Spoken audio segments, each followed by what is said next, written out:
Il s'est passé quelque chose d'absolument incroyable, c'est que la communauté a pris le pouvoir. La newsletter, elle est ultra puissante à ce niveau-là. Et une réponse à email, c'est pas un achat, mais c'est déjà un premier pas vers l'achat.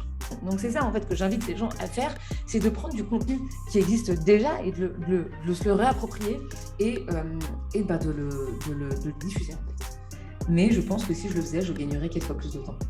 Cet email, donc il a fait 500K de chiffre d'affaires. Comment il a fait 500K de chiffre d'affaires? Il y a eu 200 rendez-vous qui ont été générés sur l'agenda des commerciaux. Et derrière, les commerciaux, ils ont closé, ils ont fait des upsells sur leur panier. Et au final, ça fait 500K de chiffre d'affaires.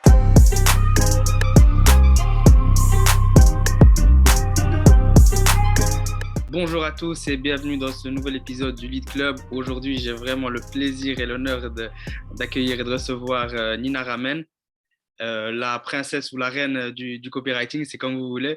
Et c'est vraiment un épisode que j'attendais avec impatience parce que je pense qu'on aura vraiment beaucoup de valeur.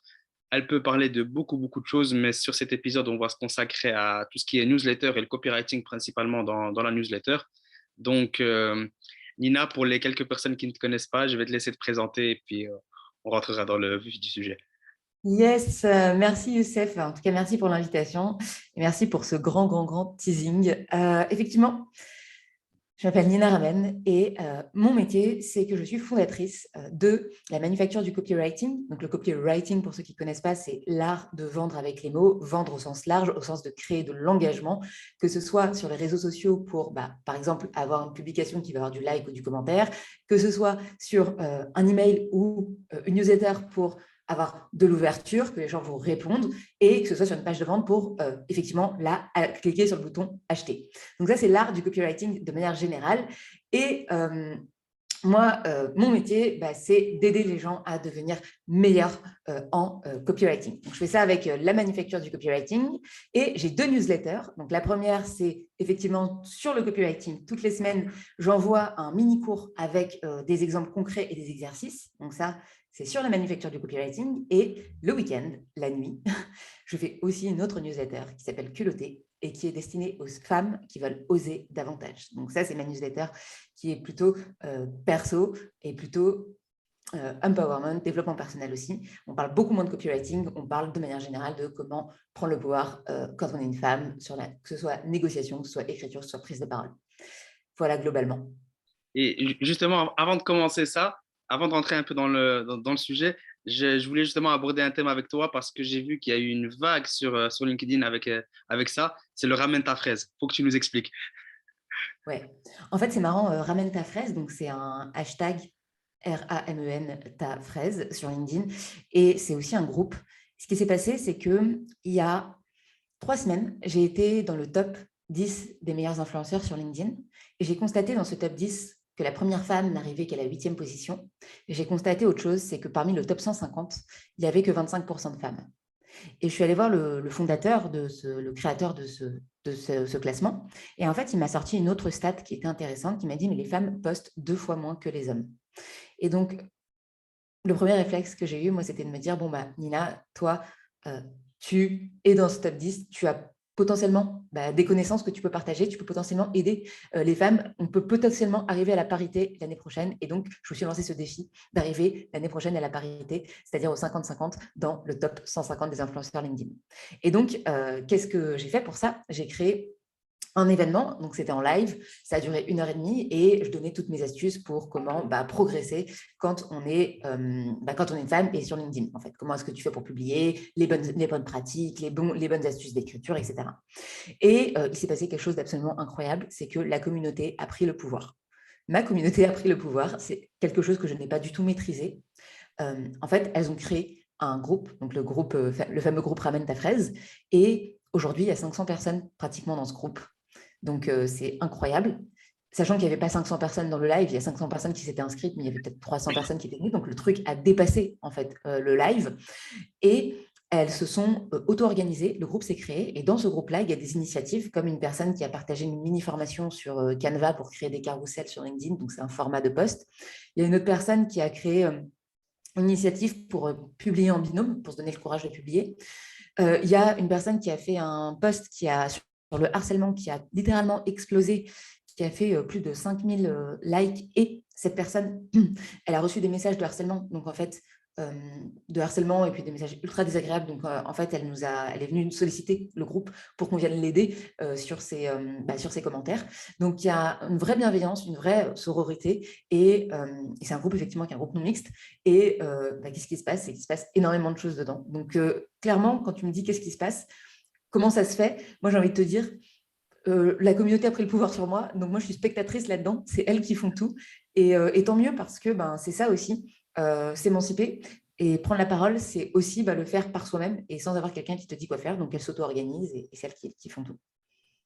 Donc, c'est vraiment le coup d'État le plus démocratique que j'ai vu de ma vie. Mais c'est vrai que c'est impressionnant parce que là, sur mon fil d'actualité, je vois plein de femmes écrire avec une fraise à côté. Au début, je me suis dit, mais qu'est-ce qui se passe? C'est la saison des fraises, qu'est-ce qui se passe vraiment? Et puis, j'ai été comprendre, j'ai été chercher. Et limite, j'ai envie de faire partie de la communauté tellement elle a l'air d'être une vraie communauté. C'est ça qui est vraiment fascinant. Et j'espère que voilà, on atteindra enfin cette parité, comme tu as dit. C'est vrai que ça, il y a beaucoup de choses à dire. Et je ne pensais pas que le ratio était aussi flagrant, aussi grand. Il y a encore beaucoup de travail. J'espère que tu réussiras le fameux défi. Et voilà, on se dit quoi dans un an alors? Surtout qu'elles, elles le réussiront, ouais, dans un an, normalement, j'espère. Et voilà, moi je suis l'étincelle en fait de ce projet qui est le leur finalement. Et je t'avoue, extrêmement, extrêmement, extrêmement fière quand je vois ça, quand je vois sur le fil de l'actualité des fraises passées, je me dis, ok, peut-être que j'ai été, allez, 1% de ce qui est en train de se passer. Et franchement, pour moi, c'est déjà me lever le matin et me dire ça, c'est très, très aligné avec qui je suis. Et notamment sur le copywriting aussi, tu vois, le pouvoir d'écrire, de prendre le pouvoir par l'écriture. L'écriture, c'est quelque chose, c'est un moyen d'expression. Et notamment, tu vois, quand on sait que les femmes se font couper 2 fois plus la parole que les hommes, tu te dis que écrire, c'est aussi un bon moyen de parler sans être interrompu. Donc, je pense que on passera aussi par l'écrit pour que les femmes soient aussi représentées à tous les niveaux, en tout cas. En tout cas, pour les femmes qui nous regardent, je leur conseille vraiment d'aller rejoindre la communauté, d'aller voir un peu ce qui se passe. Moi, suite à ça, j'ai découvert plein de profils hyper intéressants et franchement, le contenu, il est fou. Il y en a qui publient et ça se voit parce qu'elles le disent, tu vois, je ne publiais pas depuis longtemps, etc. Je publie à peine et c'est vraiment, vraiment magnifique. On voit de la qualité, etc. Donc, n'hésitez pas à les regarder. Même pour les hommes, allez sur quelques profils et ça ne sera que bénéfique. Voilà, j'étais obligé vraiment de passer de parler de ça parce que c'est un phénomène ça se voyait que tu ne le maîtrisais pas et c'est ça qui était le plus beau là-dedans. En fait, c'est ça qui m'a fasciné. Merci. Écoute, effectivement, euh, à part le hashtag ramène ta fraise, en général, je forme aussi des hommes. D'ailleurs, j'ai des clients masculins. Donc effectivement, oui, même quand on est un homme, on a tout intérêt aussi, d'abord à soutenir le mouvement. Et puis ensuite, il y a quand même énormément de choses, en fait, tu vois, qui se passent. Donc, allez tous voir ce qui se passe sur hashtag ramène ta fraise. Le hashtag est public. Donc, il y a un hashtag qui est public et il y a un groupe qui est effectivement privé. Parfait, on fera ça. Donc, suite à cette parenthèse hyper, hyper intéressante, on va rentrer dans le sujet qu'on voulait pour aujourd'hui. C'est vraiment la newsletter. Donc, juste avant de commencer, c'est quoi une newsletter, les bases et à quoi ça sert? Ouais. Alors, une newsletter, à quoi ça sert? C'est une très bonne question. La vente, c'est une question de timing. Le but, c'est d'être dans la tête de la personne au moment où elle a besoin d'un produit. Que quand elle a besoin d'un coaching en copywriting, moi, je veux qu'elle pense à Nina Ramen. Donc, ça, c'est la première chose, c'est de se dire, en fait, la vente, elle va se faire à un certain timing et il faut qu'à ce moment-là, tu sois dans le top of mind, ce qu'on appelle le haut de ce que la personne va penser. La première personne à laquelle elle pense, il faut que ce soit toi. Et ça, en fait, le top of mind, c'est la même chose qui fait que quand tu penses à un soda, tu penses à Coca ou Pepsi. C'est ça le top of mind. Et en fait, une bonne newsletter, elle va servir à quoi? Elle va servir à rester dans la vie de ton prospect jusqu'au moment où, en fait, il ait besoin de ton produit ou à déclencher l'acte d'achat. Donc, c'est un moyen de garder, de passer des gens. En fait, c'est très compliqué de passer un prospect froid à un prospect qui achète. Et la newsletter, elle sert à quoi? Elle sert de transformer quelqu'un qui ne te connaît pas en quelqu'un qui te connaît, en quelqu'un qui te connaît tellement, avec qui tu parles, qui t'apprécie tellement, qui t'aime et qui t'aime tellement qu'il a envie de t'acheter. Et c'est un peu comme quand tu noues une amitié avec quelqu'un. Au début, tu ne connais pas la personne, tu ne vas pas tout de suite l'inviter chez toi ou l'inviter dans ta maison de famille dans le sud de la France, tu vois. Tu vas d'abord apprendre à la connaître, prendre un verre, une soirée, 2 soirées, rencontrer ses amis, puis après, tu te sentiras assez en confiance pour passer toute une semaine avec elle. Et ben, en fait, c'est le même principe. La newsletter, c'est un des moyens de faire en sorte de passer d'un inconnu à un ami, à quelqu'un qui nous aime et à quelqu'un qui nous aime tellement qu'il a envie de nous acheter. Donc, il y a 2 objectifs. Être là tout au long de la vie de son prospect et du moment et être là au moment où il a envie d'acheter. Et deuxièmement, de faire en sorte qu'ils nous connaissent de mieux en mieux, de délivrer de la qualité, de sorte à ce que le jour où moi j'ai les gens au téléphone, par exemple, ils me connaissent déjà, ils savent déjà comment je travaille, ils savent déjà mon contenu, ils savent déjà ma manière d'aborder les choses.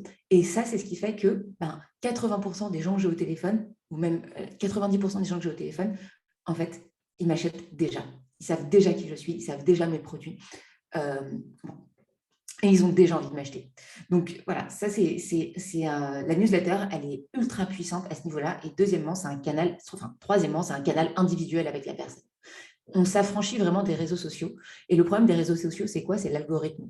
Aujourd'hui, j'ai 30 000 personnes en abonnés sur LinkedIn. Du jour au lendemain, LinkedIn décide de fermer mon profil, décide de changer d'algorithme, décide de changer de stratégie. Et bien potentiellement, si je rends mon business dépendant uniquement de LinkedIn, qu'est-ce qui va se passer? En fait, je vais perdre une grosse partie de mon business. Donc, on ne peut pas avoir un business model qui est basé uniquement sur les réseaux sociaux parce que les réseaux sociaux ne sont pas assez robustes. Le but du newsletter, c'est aussi d'avoir, en termes de business, une base qui soit assez solide, qui t'appartienne aussi en termes de données et sur laquelle tu puisses travailler. Donc, moi, l'objectif des réseaux sociaux, pour moi, les réseaux sociaux, pour moi, n'ont qu'un seul objectif, c'est de ramener des gens dans mes emails. C'est un peu, une fois que les gens sont chez moi, c'est comme si c'était dans mon magasin. C'est bon. Après, je peux leur dire, ah, comment tu vas, ça va, viens, regarde, il y a tel produit. Ah, bah tiens, d'ailleurs, ou pas parler de produits du tout, d'ailleurs. Les newsletters, moi, que j'écris, ne sont pas du tout des newsletters de vente, c'est des newsletters de contenu. Donc, voilà, ça, c'est un peu l'objectif global de la newsletter. C'est aussi de s'affranchir des réseaux sociaux. D'accord, donc je voyais vraiment pas cet aspect-là de moi qui ai une formation un peu plus financière de diversification du risque, on va dire. C'est vrai que ici on voit combien de fois tu as quelqu'un qui a explosé sur un des réseaux sociaux et puis d'un seul coup l'algorithme change et il se retrouve perdu. Et c'est vrai que là on a le contrôle total. En termes de données, c'est quelque chose d'hyper intéressant et c'est vraiment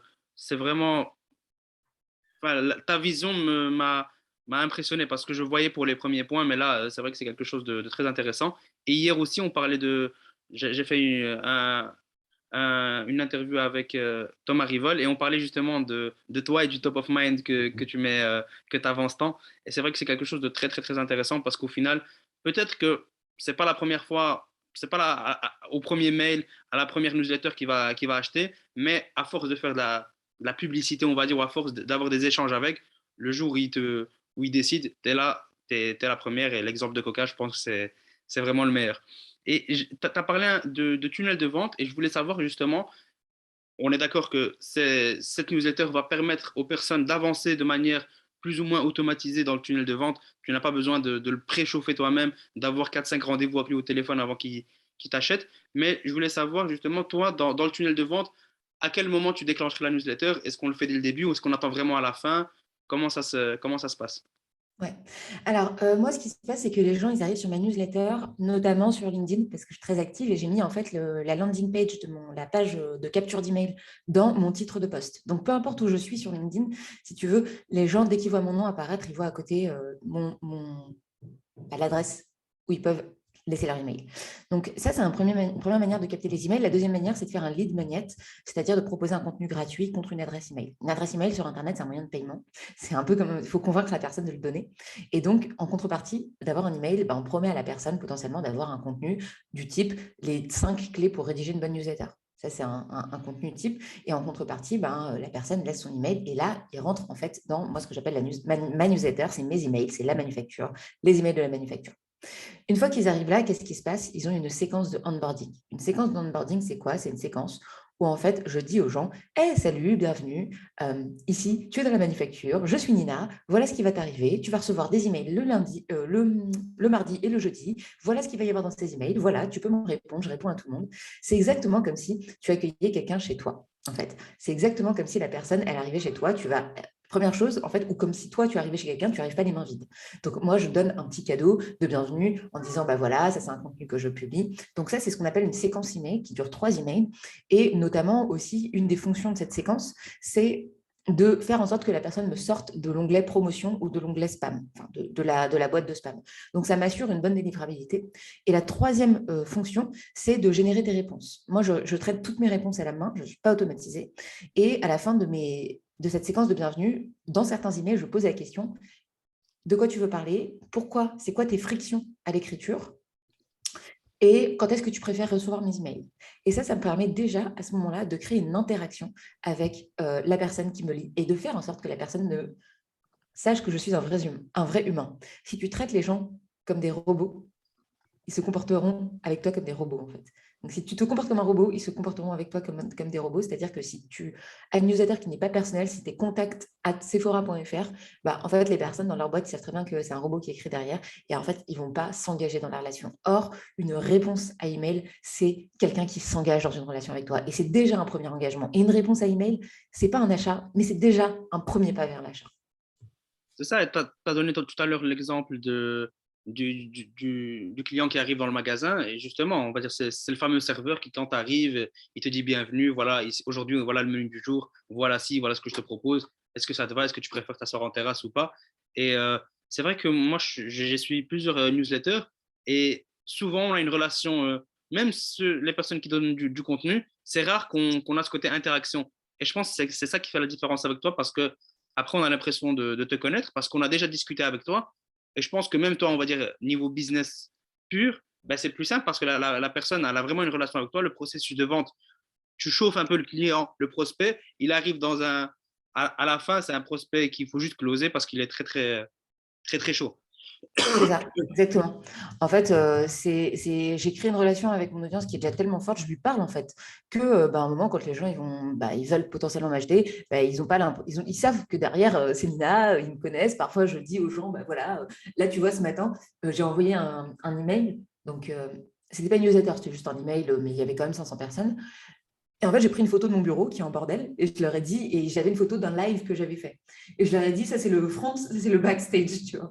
Et je leur disais, voilà les coulisses, vous ce que vous voyez, voilà la réalité des choses. Donc il y a, tu vois, une tasse, des tasses, c'est le bordel quoi sur mon bureau, comme il y a des livres et des trucs de partout. Et voilà. Et en fait, c'est ça aussi. Créer un lien avec son audience, c'est dire qui tu es, c'est te révéler. Et c'est comme ça aussi que tu arrives.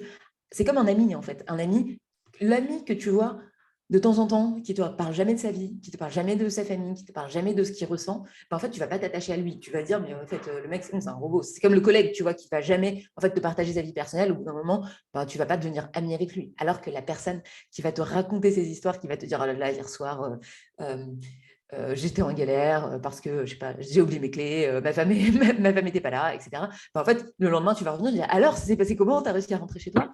C'est pareil en fait sur Internet. Il faut se comporter sur Internet et dans les emails comme on se comporte dans la vie. Et on se permet des trucs sur Internet et sur les emails qu'on ne se permettrait pas dans la vie. On ne se permettrait jamais dans la vie d'aller voir quelqu'un et de lui dire hey, salut, tu veux acheter mon produit? Ça ne marcherait pas en tout cas. Clairement pas. Et ici, du coup, j'aimerais savoir, tu m'as donné envie de lancer une newsletter. Disons que je me dis, je vais attendre d'avoir 2000, 3000 personnes qui sont inscrites avant de pouvoir lancer. Est-ce que c'est une bonne stratégie ou non, je fonce dès le début, il n'y a pas de souci, on attaque direct? Juste avant, je voulais compléter une réponse qui était sur à quoi ça sert une newsletter. Ça sert aussi à construire ton produit avec ton audience. Ça ne sert pas à vendre vraiment, au début en tout cas, ça sert d'abord à créer ton produit. Moi, quand je me suis lancée, la manufacture du copywriting, j'ai lancé, la première chose que j'ai faite, c'est que j'ai pris des gens au téléphone et je leur ai dit, voilà, demain, je sors un produit pour toi. Qu'est-ce que tu voudrais de Nina? Quel serait le produit que tu imagines que je pourrais te vendre? Et quel est le produit que tu aimerais acheter? Et en fait, là, les personnes m'ont dit majoritairement du coaching. Moi, je pensais qu'ils allaient me dire, j'aimerais que tu écrives ma page de vente, j'aimerais que tu écrives mes emails, j'aimerais que tu fasses ma newsletter. Non. En fait, il s'est passé que les gens voulaient que je leur enseigne. Et donc ça, c'est marrant parce que avoir une newsletter, avoir un lien fort aussi avec ton audience, ça te permet de créer un produit avec elle. Et forcément, si tu crées un produit avec elle, bah, ton audience derrière l'achète. Moi, sur le coaching, je me suis lancée, au premier mois, j'ai fait 10 000 euros de chiffre d'affaires. Donc, sachant que j'ai pratiquement zéro frais, ça me fait quand même un bon capital de départ. Donc, tout ça parce que, pourquoi? Pour deux raisons. La première, c'est que j'avais une base, et j'en reviendrai à ta question après, mais j'avais des gens qui me suivaient et qui connaissaient la qualité de mon contenu et ce que je livre. Et la deuxième raison, c'est que j'ai créé un produit avec eux. Donc forcément, qu'ils allaient l'acheter, vu que en fait, c'est le produit que eux m'ont créé. Donc ça, c'était juste pour compléter sur la newsletter. Ça ne sert pas que à vendre, ça sert aussi à créer un produit avec les gens et à créer un lien. En fait, je dirais le lien, créer le produit et derrière vendre. Voilà, parenthèse fermée pour compléter ma réponse sur ça sert à quoi. Ensuite, la question que tu me posais, c'était est-ce que j'attends d'avoir 2 ou 3 000 emails avant de me lancer? Moi, si j'étais toi, j'attendrais 500 emails. Parce que effectivement, si tu as 30 emails, ça ne sert à rien. Enfin, c'est pas que ça ne sert à rien, c'est que en fait, 30 emails, tu vas potentiellement pas avoir beaucoup de répondants et tout. Donc, si j'étais toi, je ferais un lead magnet. Moi, ce que je ferais, c'est que je ferais un lead magnet en disant, voilà, je ferai un contenu contre email et j'attendrai d'avoir, allez, à peu près 500 personnes. Je le diffuserai sur des groupes LinkedIn, des groupes Facebook. Il faut voir aussi des groupes qui sont en lien avec ta thématique. Donc, moi, par exemple, si c'est l'écriture, il y a des groupes Slack sur l'écriture, il y a des groupes Facebook, etc. Donc, tu vas publier sur ces groupes-là en disant, voilà, je vous propose de recevoir mon livre blanc. Tu peux le faire aussi par email, sur les emails que tu as déjà, tu vois. Donc, tu peux envoyer déjà à ta base, si tu n'as pas encore 500 emails, tu peux envoyer en disant, voilà, partage autour de toi. Tu peux faire un petit jeu concours, genre partage à 10 personnes et tu obtiens potentiellement une vidéo complémentaire, etc. Donc ça, c'est un moyen de faire de l'acquisition. Et une fois que tu as 500 emails, moi, je lancerai la newsletter. Et surtout, en fait, moi, ce que je mets à la fin de ma newsletter, je dis aux gens, partage-la aux gens que tu aimes. Et ça te crée un peu de referral, ça te crée un peu d'organique, ce qui fait que ta newsletter, il y a de plus en plus de gens qui s'y abonnent. Justement, tu as déjà commencé à répondre à cette question, mais comment enfin exploser cette base de mails? Parce que c'est vrai qu'on vit tous voilà, 15-10 000 mails, mais pour les personnes qui commencent, il y a quelques techniques, tu l'as dit ici avec le fameux referral, tu l'as dit avec le fait de promouvoir le lead magnet. Toi ici, j'aimerais savoir plus ou moins comment tu as fait, sans rentrer dans les détails, et si tu as des bonnes pratiques à donner pour augmenter rapidement cette base de mails et qu'elle devienne assez rapidement conséquente. Ouais, en fait, je pense que c'est pas non plus la taille de la base email qui compte, parce que c'est un peu comme, en fait, parce qu'il vaut mieux 3000 personnes, il vaut mieux 1000 vrais fans que 100, enfin que 10 000 moyennement engagés, tu vois. Donc, en fait, tu vois, je modère même mon propos de tout à l'heure quand je te disais comment s'envoyer à partir de 500.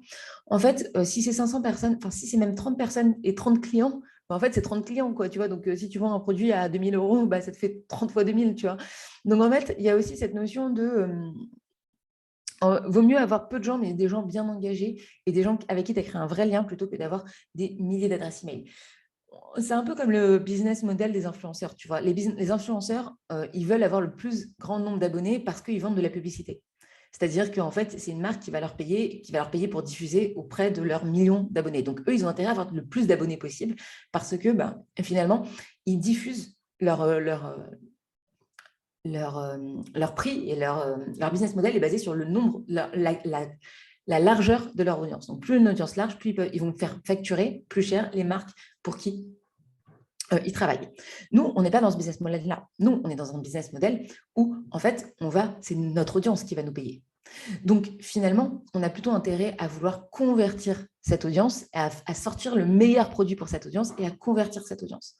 Donc, moi, je ne dirais pas que il faut...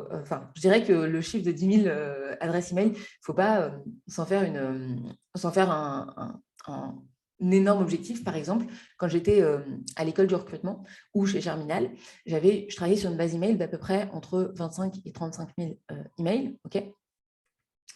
Et en fait, j'avais peut-être une trentaine de réponses par newsletter, ce qui est quand même pas mal. Aujourd'hui, sur la manufacture du copywriting, j'ai peut-être 4000 emails, tu vois, et j'ai à peu près autant de réponses. Donc, parfois, en fait, quand tu as trop de personnes, ce qui se passe, c'est qu'il y a trop de personas différents. Donc, c'est compliqué de proposer un contenu qui soit exactement celui que la personne a besoin, celui dont la personne a besoin. Chez Germinal, par exemple, il y avait des gens qui étaient CMO, il y avait des gens qui étaient CEO, il y avait des gens qui étaient salariés de grosses boîtes comme L'Oréal. Voilà, donc il y avait plein de personas différents et du coup, ça te rend, toi, de l'autre côté copywriting, une difficulté supplémentaire qui est de quoi les gens ont besoin. Et donc, ça, tu vois, je nuancerai aussi. Et donc, tu as une réponse à apporter qui est la segmentation. On en parlera après. Mais en gros, voilà, ça, c'était pour nuancer le propos sur la taille de la base email. Et sinon, les bonnes pratiques, pour répondre enfin à ta question. Les bonnes pratiques, moi, je dirais construire un lead magnet de qualité, faire une bonne séquence de onboarding. Pour moi, déjà, là, tu garantis une partie de l'expérience. Donc, un lead magnet, pour faire un bon lead magnet, il faut quoi? Tu prends 10 personnes qui sont ta cible. Donc, moi, imaginons que je vende à Youssef. Je vais voir 10 Youssef et je vais leur demander, OK, c'est quoi tes 3 problèmes en copywriting?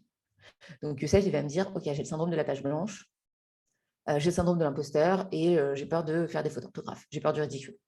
En fait, là, déjà, tu vas déjà avoir les pains les douleurs, les frictions de ton audience.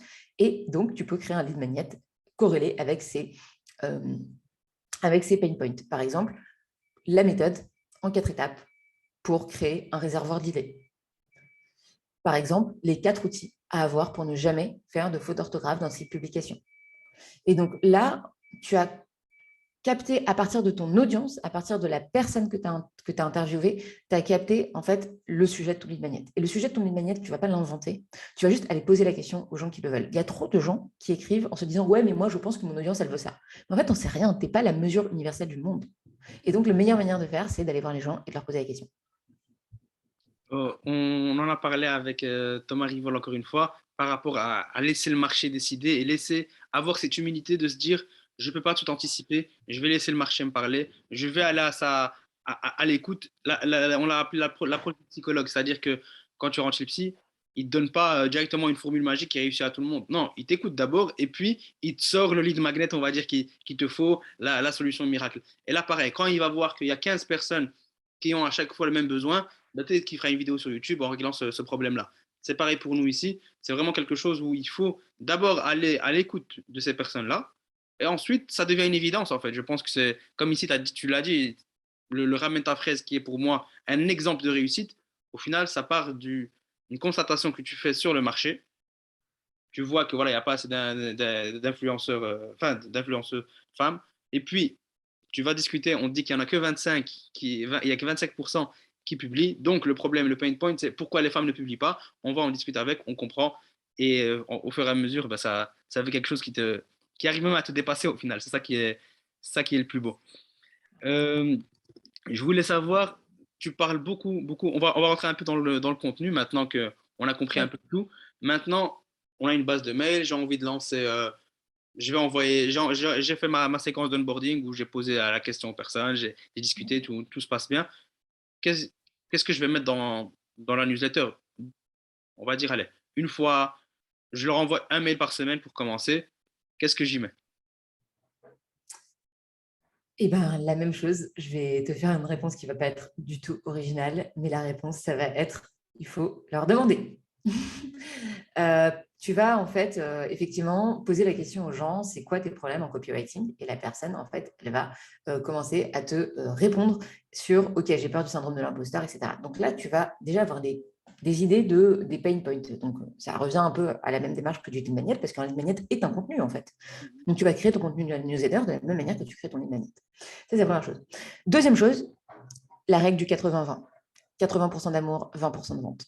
80% de la newsletter, moi, je ne vends pas. Je ne veux pas une newsletter à la Sephora où tu arrives et tu as moins 50%, moins 70%, le deuxième offert. Ça, on n'en veut pas parce que la personne, en fait, tu ne lui apportes pas de valeur. Donc, 80% d'amour, c'est 80% du temps où tu vas apporter de la valeur, tu vas essayer fondamentalement d'aider la personne, comme je suis en train de faire là, en fait. Tu vois, je suis là, je me dis, OK, mon objectif, c'est juste d'apporter un maximum de valeur, point.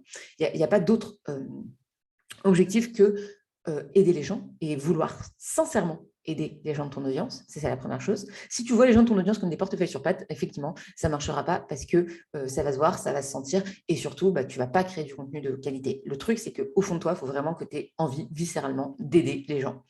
Ça, c'est la première chose, c'est vraiment les 80% d'amour. Et après, il y a les 20% de vente, c'est-à-dire que, allez, un email sur 4, c'est un email sur 4, un email sur 5, c'est un email où je vais parler d'un produit. Et là, je vais faire un email de vente où je vais dire, voilà, je sors un produit, il est comme ça, comme ça, comme ça, comme ça. Un peu comme une page de vente, mais version email.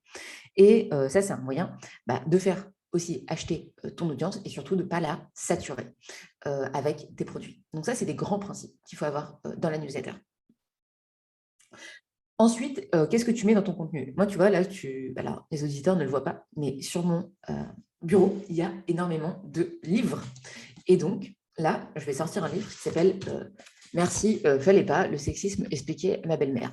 Je vais ouvrir, et là, tu vois, leçon numéro 10, que les femmes soient chiantes pendant leurs règles n'est pas une règle. Ah, ok, intéressant ce contenu. Donc là, je pense à Culotté, qui est ma newsletter de samedi et de dimanche. Ok, donc là, tu vois, il y a une mini statistique, un camembert où il y a écrit, qui est un peu humoristique. En fait, elles disent, ok, la liste non exhaustive de pourquoi, en fait, c'est pas vrai, en fait, que les femmes qui ont leurs règles ne sont pas chiantes. Et bien, en fait, ça me donne une idée de contenu. Donc, qu'est-ce que je veux dire à travers ça? Je veux dire une chose qui est fondamentale, c'est que si tu ne consommes pas de contenu, tu ne donneras pas de contenu. Si tu ne consommes pas de trucs intéressants, tu ne diras rien d'intéressant. Ton cerveau, en fait, il va intégrer ce qu'il va voir autour de lui et c'est comme ça que tu vas avoir des idées. Ça se cultive. Moi, je passe entre 1 heure et 3 heures par jour à lire, à regarder des vidéos et à consommer du contenu. D'accord. Et ça, justement, c'est quelque chose qui revient souvent. On se dit, j'ai pas le temps. Là, ce que tu me dis, c'est, voilà, si tu consommes pas, tu ne donnes pas. On est d'accord. C'est comme ça que tu as plein d'idées. Tu parles aussi de la règle du 80-20. Je la trouve vraiment magnifique. Et tu parles souvent de c'est un dicton que j'ai oublié, mais les génies volent, c'est ça? Ah oui, les grands artistes copient, les génies veulent. Ouais. Et effectivement, il y a ce livre qui s'appelle Voler comme un artiste qui est génial. Et en fait, il dit quoi? Il dit que tout est une copie d'une copie d'une copie d'une copie d'une copie. En fait, c'est pour ça d'ailleurs qu'il y a des courants littéraires et des courants dans les romans, des courants artistiques, tu vois. C'est qu'en fait, les gens font que se copier tous les uns les autres à une certaine période. Et l'idée de voler du contenu, moi je dis voler comme un artiste, c'est qu'en fait, tu le voles pas, tu le prends. Enfin, c'est pour ça qu'on ne dit pas copier, on dit voler, parce qu'en fait, tu te le réattribues et tu le refais à ta sauce. Et donc, ce qui se passe, c'est que, en fait, tu vas peut-être avoir les mêmes inspirations. Regarde, toi et moi, on a peut-être les mêmes inspirations. On suit peut-être Paul Graham de White Combinator, on a peut-être Oussama Ammar de The Family et peut-être Stan Leloup de Marketing Mania. Tu vois. Et pourtant, si on devait écrire quelque chose de ce qu'on sait sur ces trois personnes, une combinaison, on n'écrirait pas la même chose. Donc, tu peux avoir les mêmes parents et regarde, tu ne ressembles pas à ton frère ou à ta sœur. Donc, c'est ça qu'il faut savoir, c'est que tu vas, toi, dans ta création de contenu, être un melting pot de tes inspirations et à partir de ce que tu vas lire, ce que tu vas créer quelque chose de nouveau. Et petit à petit, c'est comme ça en fait que les choses évoluent. Tu vas apporter ta pierre à l'édifice. Peut-être que tu vas faire progresser le contenu de 10%, tu vois, ou 1%, mais tu auras créé quelque chose de nouveau et la personne après toi, elle reprendra ton contenu. Il y a plein de gens qui reprennent mon contenu et ils apportent leur truc, tu vois. Il y a plein de gens et ils veulent mon contenu et moi je demande qu'une seule chose, c'est qu'on le fasse. Je trouve que c'est bien. Ma pensée, j'ai pour objectif qu'elle me dépasse en fait. Donc les gens, ils me reprennent, ils rajoutent leur truc, ils rajoutent leur exemple, ils rajoutent leur réalité. Et d'ailleurs, tu peux être totalement différent. Il y a des créateurs de contenu qui traitent des mêmes sujets que moi, par exemple Christopher Piton, dont j'ai le livre juste ici. Donc, allez l'acheter, il est vraiment cool.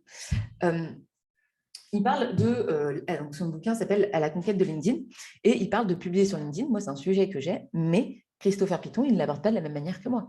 Et donc, c'est comme, en fait, écouter du rock, tu peux très bien écouter YouTube et écouter aussi les Beatles.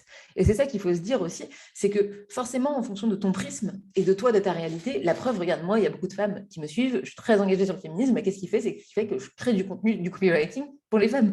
Et Christopher Piton, probablement que lui, c'est pas du tout le cas. Et pourtant, on a le même sujet de fond. Donc, c'est ça, en fait, que j'invite les gens à faire, c'est de prendre du contenu qui existe déjà et de se le réapproprier et de le diffuser, en fait.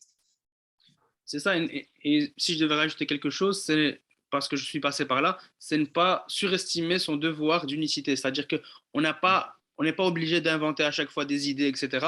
Le but, c'est pas sortir une théorie de mathématiques chaque jour, c'est vraiment ramener de la valeur, voir que voilà, il y a le syndrome par exemple de la page blanche, on va le régler chaque fois selon on va dire un angle. Et moi, j'ai vu deux, trois idées qui m'intéressent. J'ai vu une idée de chez Nina, une idée de chez Stan Leloup, par exemple. J'en fais, on va dire, même si je plagie la phrase, je dis voilà Nina ce qu'elle a dit, et puis moi, justement, j'enrichis cela avec ma vision, ma manière. Parfois, c'est juste la manière de la communiquer. Disons que voilà, Nina, elle est un peu plus speed, etc. Moi, je parle plus à des personnes qui sont plus carrées, plus calmes. Je vais leur parler d'une certaine manière. Et je pense que, corrige-moi si je me trompe, hein, mais c'est aussi cette petite touche qu'on peut apporter. C'est cette valeur, la manière de l'apporter, juste la forme. Parfois, ça fait toute la différence.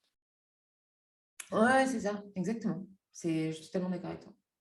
Et maintenant, j'aimerais rentrer justement de on est d'accord, j'ai discuté avec l'audience, j'ai compris par exemple, voilà, on va parler du syndrome de la page blanche. La personne a ce problème-là, j'ai envie d'écrire un mail là-dessus. Comment je fais? J'ai lu deux, trois livres, j'ai du contenu. Maintenant, est-ce que je tape juste les idées comme elles me viennent ou est-ce qu'il y a une petite structure pour rédiger mon mail? En fait, il y a deux catégories, deux manières de faire. La première, c'est que tu dis qu'à chaque fois, tu repars d'une page blanche. Et la deuxième manière de faire, c'est de créer des rubriques.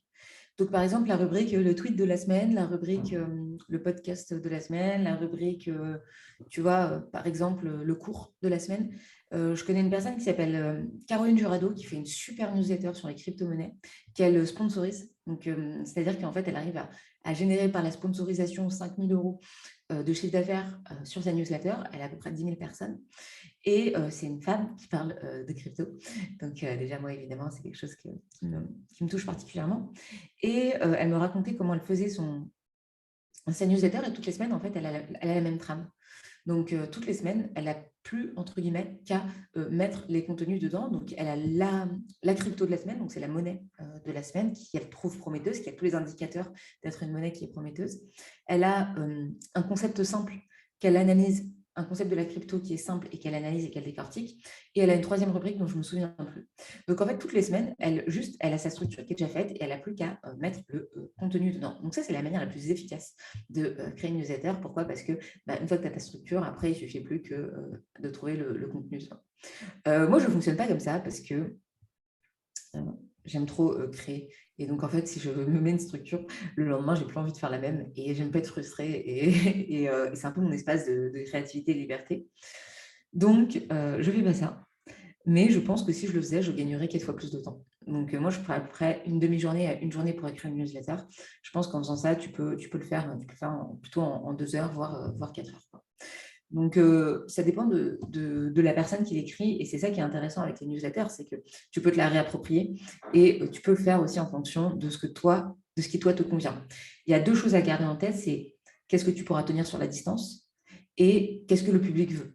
Donc, va poser la question aussi aux gens. Moi, je pose la question, tu préfères un email tous les jours, 2 emails par semaine ou un email par semaine? Et ça aussi, c'est la question à poser à ton audience.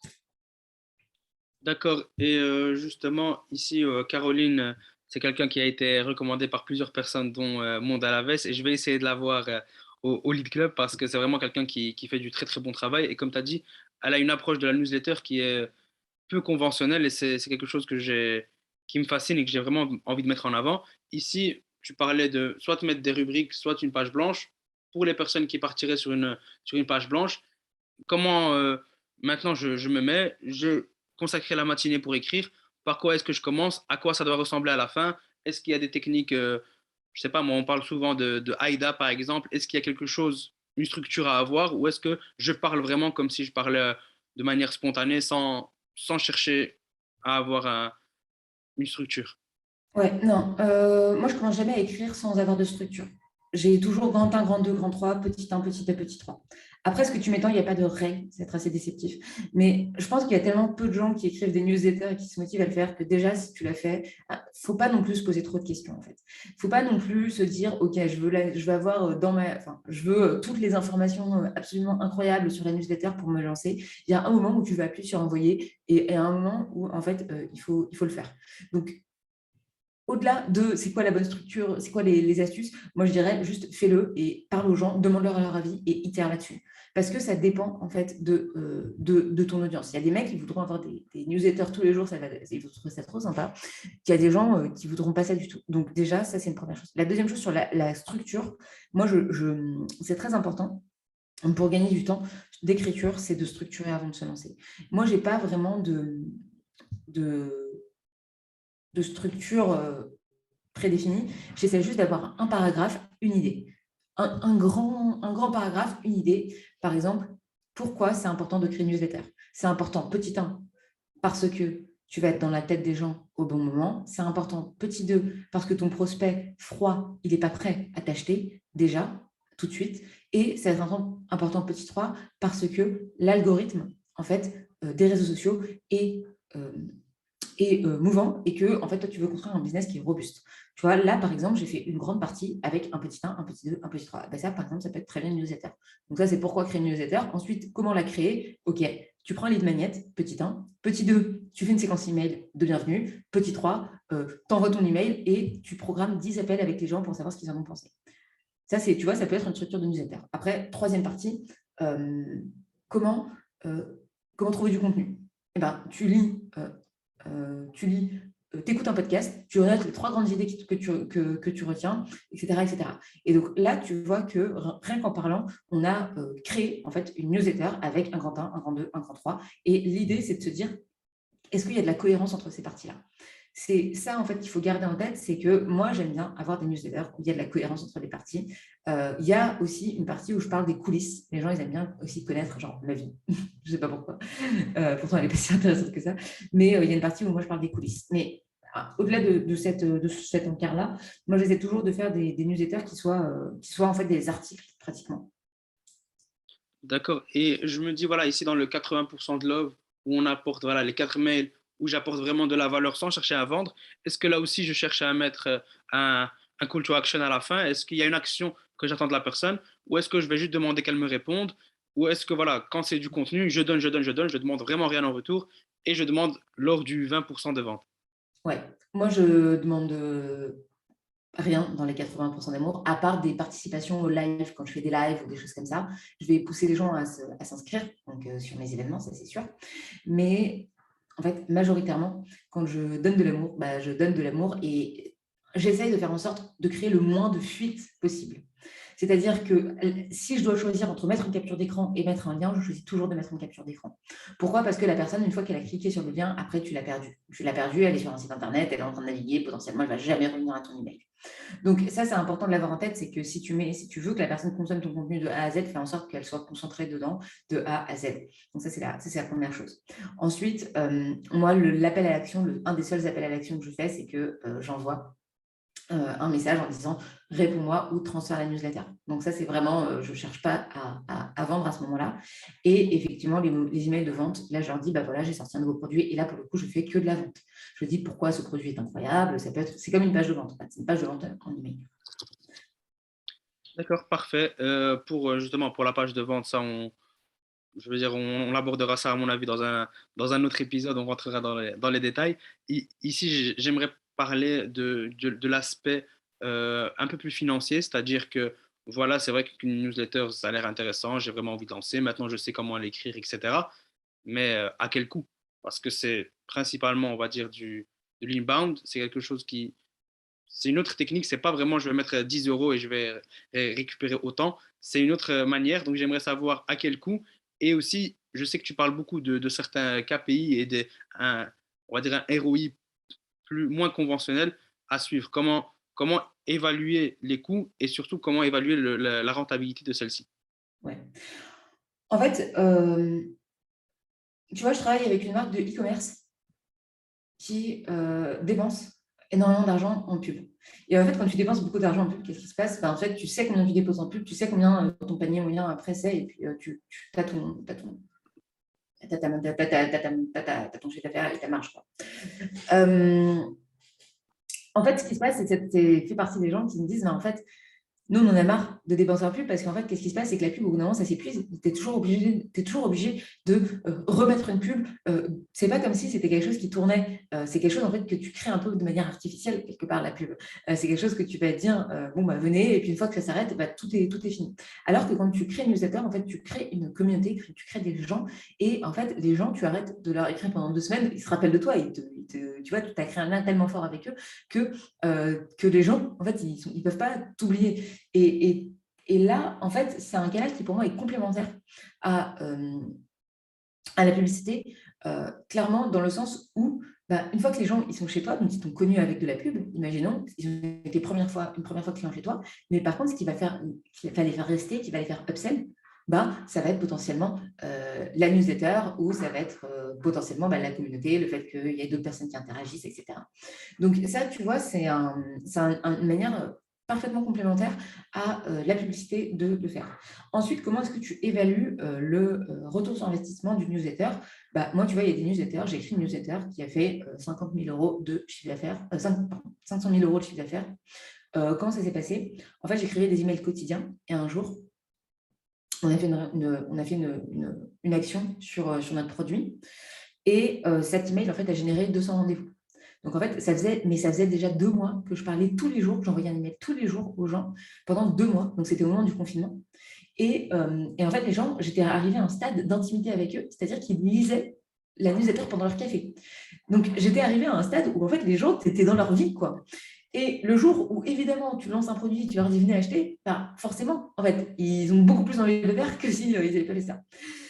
Et donc, qu'est-ce qui se passe? C'est que cet email, donc il a fait 500K de chiffre d'affaires. Comment il a fait 500K de chiffre d'affaires? Il y a eu 200 rendez-vous qui ont été générés sur l'agenda des commerciaux. Et derrière, bah, les commerciaux, ils ont closé, ils ont fait des upsells sur leur panier. Et au final, ça fait 500K de chiffre d'affaires. Donc, c'est ça, en fait, cette histoire d'email et de newsletter. Comment tu peux vendre, en fait, avec une newsletter. C'est un canal qui est direct vers ton audience. Et surtout, tu peux aussi répondre à des objections, tu peux aussi en fait créer une page de vente un peu interactive parce que bah, tu vas pouvoir la changer, tu vas pouvoir l'améliorer et tu vas pouvoir aussi récupérer des retours, alors que quelqu'un qui est sur ton site internet, et bah, il ne te dira jamais ce qu'il pense aussi. Donc il y a ça aussi, il y a cet aspect genre itératif de ton process de vente. Et dernière chose aussi, dernier exemple que je voulais te donner, moi j'avais lancé un cours par email, qui est un cours de 5 emails sur le copywriting. Et à la fin, en fait, j'essayais de vendre aux gens la formation au copywriting. Ce programme email, il a fait 50 000 euros de chiffre d'affaires en 3 jours. Pourquoi? Parce que les gens se sont inscrits, il y a eu 10 000 inscrits sur ce programme email, et les gens, à la fin, ils ont tellement aimé le programme email gratuit qu'en fait, ils en voulaient plus, et ils ont dit, bah, évidemment que j'ai envie d'acheter la formation qui va derrière. Donc, voilà, en gros, grosso modo, ce que je peux te dire sur moi, les chiffres que j'ai, sur les performances que j'ai eues de vente par email. Et sinon, globalement, tu m'as demandé un retour sur les KPI. Moi, j'ai des newsletters, quand je suis aux alentours de 4000 personnes très engagées, j'ai 80% de taux d'ouverture. Sur ma séquence email de bienvenue, j'ai 80% de taux d'ouverture. En taux de clic, je dois être allé entre 10 et 20%. Donc ça, c'est quand on a une base email qui est petite et qui est assez engagée. Par contre, tu vois, quand j'étais sur du B2B, notamment chez Germinal et à l'école de recrutement, là, j'avais une base email de 30 000 emails et j'avais un taux d'ouverture qui était aux alentours de 45-50%. Donc, sur 30 000 emails. Donc, en fait, il y a aussi cette notion de plus tu vas avoir une grosse base, moins tu vas te segmenter, moins tu vas être précis, et moins tu vas être précis, moins les gens vont être engagés. Donc, il y a aussi cette notion à avoir. Et dernière chose aussi, la segmentation.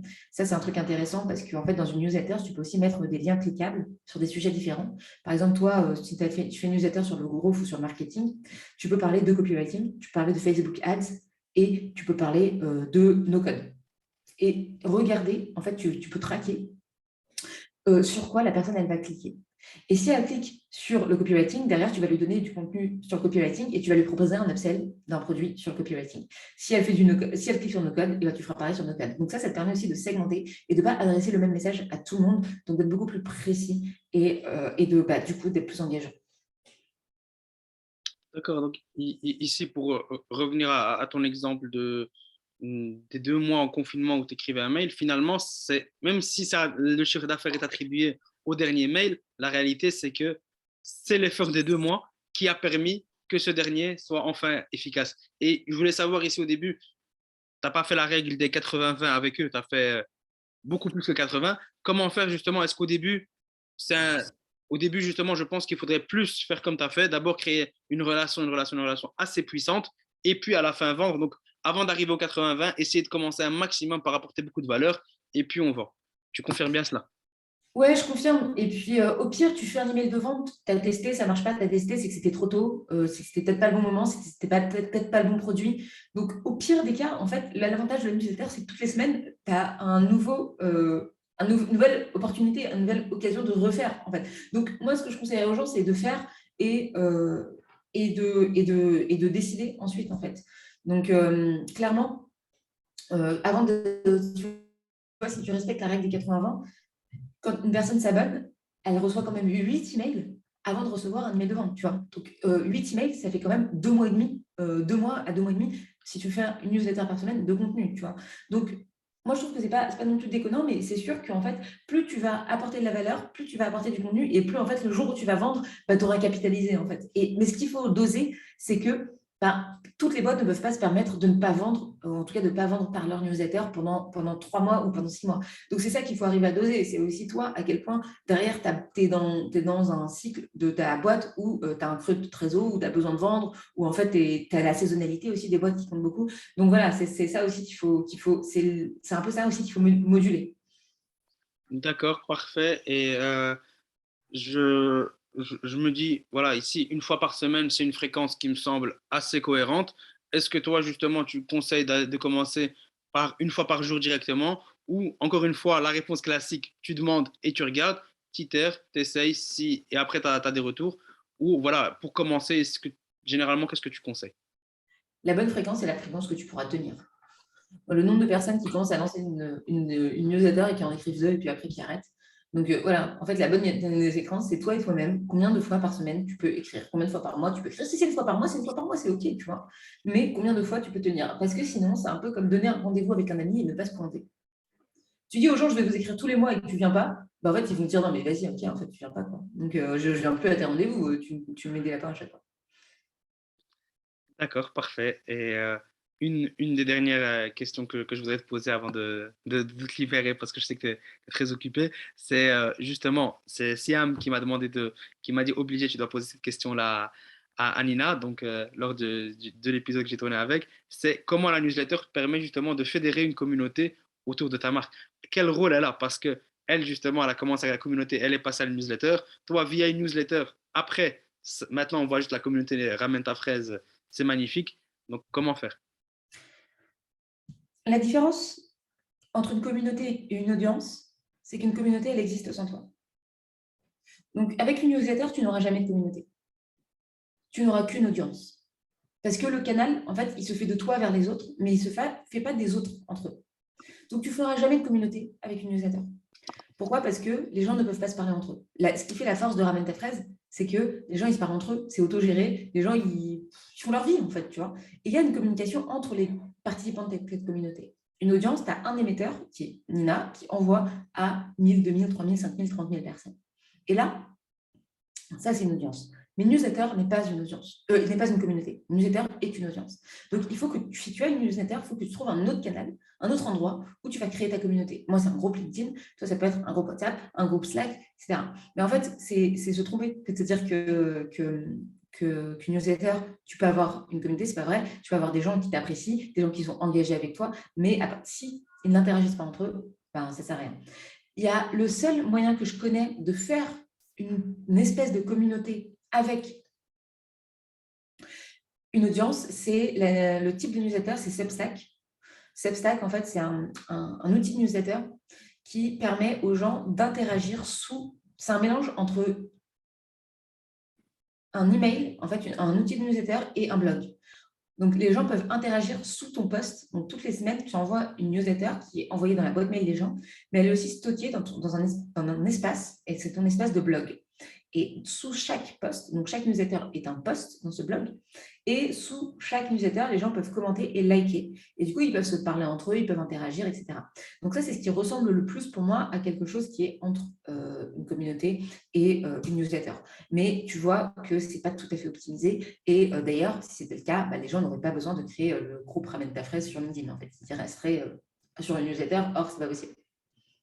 D'accord, parfait. Et ici, pour toi, l'outil que tu utilises pour la newsletter, type Campaign, Mailchimp, Substack, c'est lequel?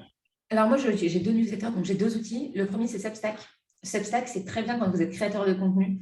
C'est vraiment l'outil qui est fait pour, OK, je suis joueur de guitare, je veux lancer une newsletter sur la guitare, sur comment apprendre la guitare pour les débutants. Je me mets sur Substack, je n'ai pas besoin d'avoir une seule connaissance en marketing. Les emails rentrent tout seuls. Il y a un taux d'ouverture, il y a un taux de subscribers et il n'y a rien besoin d'autre. Ça, c'est la première chose. Donc, ce Substack, c'est très, très bien pour ça. Très bien pensé. Il y a une partie blog qui est assez cool. Moi, j'utilise pour la manufacture du copywriting, j'utilise ConvertKit. C'est mieux parce que ça permet de faire des segments. Ça permet de voir les gens où est-ce qu'ils ont cliqué, de pouvoir envoyer des emails qu'à une certaine catégorie de personnes. Et ça permet d'aller plus loin en termes de marketing. Donc, ça dépend si des personnes sont plutôt des gens qui ont pour vocation d'être juste créateurs, entre guillemets, de contenu, ou c'est des gens qui sont des gens du marketing et qui ont quand même besoin d'avoir des outils. Après, il y a des outils, il y a l'outil au-dessus encore, qui s'appelle Active Campaign, où là, c'est quand même, tu peux mettre en place des scénarios, tu peux mettre en place des séquences, enfin, c'est quand même ultra, ultra, ultra poussé comme outil, mais tout de suite, ça devient très compliqué. Donc moi, je n'aime pas du tout les outils compliqués. Donc Active Campaign, c'est un peu mon enfer. Il y a un autre outil qui est pas mal et qui s'appelle Drip, DRIP, et qui est spécialisé surtout dans les e-commerce. Donc ça, c'est très bien. Mais même si vous ne faites pas un e-commerce, c'est un outil qui est super facile d'utilisation. Donc voilà un petit peu le tour des outils que j'ai utilisés. Et ce que je recommande, en fait, surtout, c'est de se demander pourquoi on en a besoin. Ça ne sert à rien de prendre un 4x4 si c'est pour rouler à Paris ou à Bruxelles. Merci pour la punchline de fin. Elle était bien, bien trouvée. J'aimerais maintenant, pour clôturer, juste si tu peux donner, après toute la valeur que tu nous as donnée, deux, trois conseils pour une personne qui a envie de se lancer en newsletter, qui a envie de lancer sa newsletter et qui est encore en train d'hésiter ou qui a encore quelques craintes. Fais-le, déjà. Tu n'as rien à perdre, de toute façon. Mais le conseil que je donnerais, c'est étape numéro 1, construis-toi une audience. Va chercher des emails, fais un lead magnet, va chercher des emails. Si tu es en B2B, c'est sur LinkedIn, sur les Slack, peu importe où, mais va chercher des emails. Si tu sais que tu n'as pas d'email, tu n'as pas de newsletter en fait. Donc d'abord, il faut avoir des emails pour avoir une newsletter. Sinon, tu t'envoies des emails à toi-même, c'est la première chose. Deuxième chose, envoie ton premier email. Et troisième chose, va parler aux gens. Va parler aux gens, va leur demander ce qu'ils veulent. Pour moi, c'est vraiment les trois choses. C'est capte des emails, vraiment, crée du contenu que tu aimes et qui est qualitatif et va demander aux gens ce qu'ils veulent. D'accord, parfait. Merci beaucoup. Je ne pensais pas recevoir autant de valeur. Merci, merci beaucoup. J'aimerais juste une dernière petite question pour les personnes qui nous regardent, qui ont envie de te retrouver. Je pense qu'ils ont compris qu'avec Ramène ta fraise, ce sera simple. Mais où est-ce qu'ils peuvent te trouver d'autres et surtout comment ils peuvent souscrire à tes newsletters pour justement voir comment ça fonctionne. Ouais, il y a tout sur LinkedIn. Nina, et mon nom de famille, c'est Ramen, R-A-M-E-N. Et là-bas, il y a tous les liens vers mes newsletters, la manufacture et culotté. Je vous conseille d'aller la suivre parce qu'au-delà de ses newsletters, même son contenu sur LinkedIn, il est vraiment parfait. C'est souvent marrant. Il y a beaucoup, beaucoup de valeur. Donc, et c'est très, très léger. Donc, on ne sent même pas qu'on est là pour du boulot. C'est souvent de la valeur qu'on prend de manière passive. C'est un profil que je recommande vraiment. C'est pas pour rien que tu es dans le top 10 des influenceurs. Je trouve que, voilà, moi, c'est l'un des profils que je préfère sur LinkedIn. Ça, tu le sais déjà, mais je le redis devant tout le monde. Et je te remercie encore une fois pour toute la valeur que tu nous as apportée, ta bonne humeur, ta légèreté, la transparence. Et j'espère te revoir très très bientôt. Avec plaisir. Merci pour l'invitation, Youssef. Merci, à salut.